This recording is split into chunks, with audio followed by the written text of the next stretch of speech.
Crazy About You Baby, and it comes from an album that came out in 1970 simply called Christine Perfect, which has become known as the legendary Christine Perfect album. And Christine... that wasn't me doing it. No.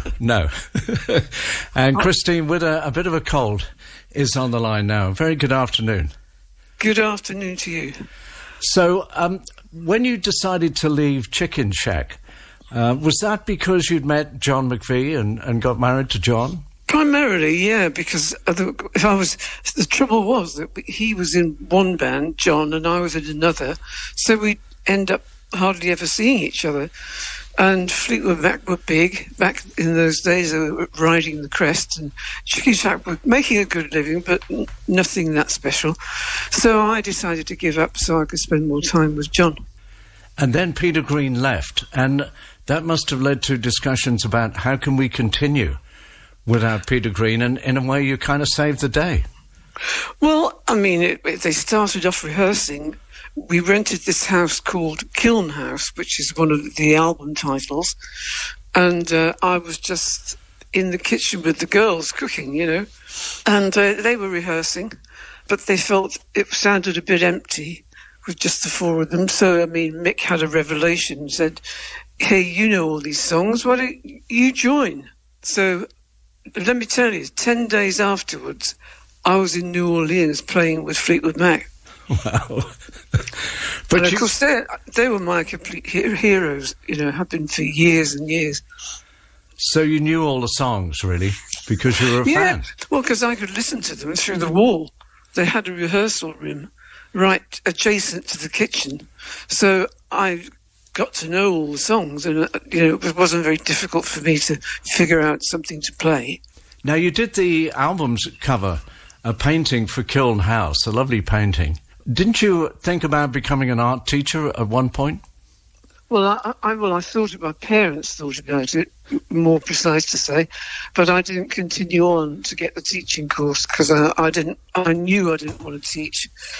So I just stayed at art college for 4 years and got my national diploma in design and left. But I was studying sculpture, so it's kind of difficult to find a job that involves sculpture. You left to go to London, I guess, did you? I left to go to London and just got a job as a window dresser for about a year. And then I ran into Andy Sylvester, who's the bass player in Chicken Shack. And we met up and had a drink. And he said, well, look, we're forming another band called Chicken Shack. Do you want to play the piano in it? I said, well, I don't really play the blues. So he gave me a whole stack of 45s of Freddie King and, you know, a whole bunch of different records with blues keyboard players. And I just cribbed a few licks and then kind of developed my style from there. Well, it worked very well when you joined Fleetwood Mac and you contributed to the album Kiln House, but you were a proper member, really, by the album Future Games, which came out in 1971. Correct. And then there was, in the middle of the 70s, the big move to America and the recruiting into the band of Lindsey Buckingham and Stevie Nicks. And I think Mick asked if it would be okay for you to have another female member in the band. You all went out to get to know each other at a restaurant? Yeah, a Mexican restaurant.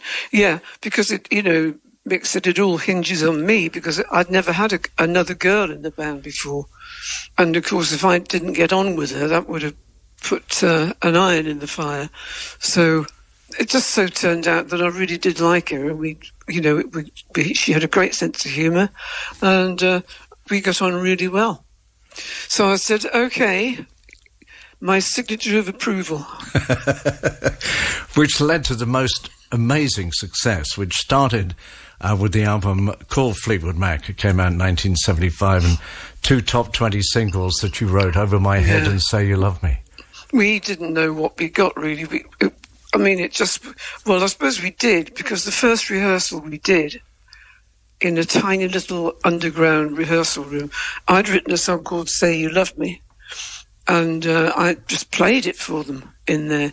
And then when the chorus came, Lindsay and Stevie just came piping in with these three-part harmonies. and everybody got goosebumps. Wow. That was quite an unbelievable, unforgettable moment for me. It was all kind of natural, really, then, the way it kind of developed. Yeah. And because we all had such different styles, the albums never really got boring because, you know, you'd hear a track of Stevie's and a track of Lindsay's and a track of mine, and it was very varied and easy to listen to, you know. Fleetwood Mac and Say You Love Me from the album Fleetwood Mac that came out in 1975. So suddenly the band are on American radio a heck of a lot. You've had a couple of top 20 hits. So big success coming. How did you adapt to that?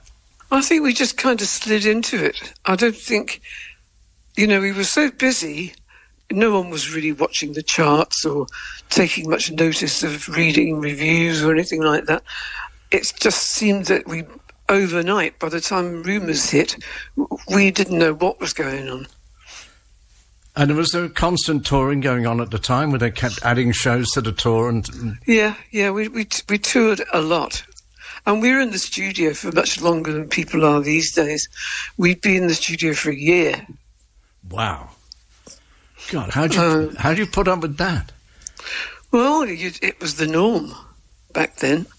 That's how we recorded. You know, Lindsay would slow the tape down and put these guitars on and then speed the tape back up so it sounded all crystalline. And, you know, he just had a way of doing things. And during all this time, there were all these breakups going on in the band. I mean, in a way, I suppose, going into the studio and making music was a way of sort of pushing that to one side.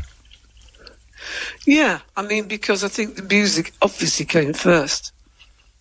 We must have been driven because we knew we had something really good.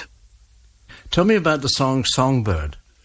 Can you remember when the beginnings of that came to you, when you wrote that? Oh, yeah, I can. That's the one and only song I wrote and finished in half an hour. Wow. In the middle of the night. It was the middle of the night, and I woke up and I happened to have a little piano in my room, but no tape recorder, no means to record it on. But I had the lyrics, the folk, the melody, the chords, everything done in half an hour. But it was about 3 a.m, so I had to stay up all night playing it, so I didn't forget it. Yeah, if you'd gone back to sleep, it would have gone. Well, I mean, I was terrified of that happening. So then I called up one of the tape ops at 9 a.m. saying, get in there with the 2-track because I want to get this song down, you know. And, of course, the band loved it. Well, it's a beautiful song. Thank you. Mac and the wonderful Songbird. Christine, are you a reluctant performer, would you say? You always tended to be at the back on stage with your keyboards, kind of hiding away a bit. It's just that's the way you wanted it to be and let the others do the up-front bit? Yeah, I mean, I came out to do Everywhere and a few other, World Turning and a few other songs like that, and Tusk. But I'm what I call a band front person, you know. I like to be close to John and Mick because I really like to hear what they're playing. I'm not a solo artist by any means, you know. So I preferred to be back there with the lads. And over all the years of Fleetwood Mac, do you have a favourite song, or is that impossible to answer? I guess Never Going Back Again is one of my favourites. That's my ringtone on my phone, actually. Really? Yeah, I've still got it. Brilliant. Christine, lovely to talk to you. Thank you very much for your time. Oh, my pleasure. Thank you, Johnny.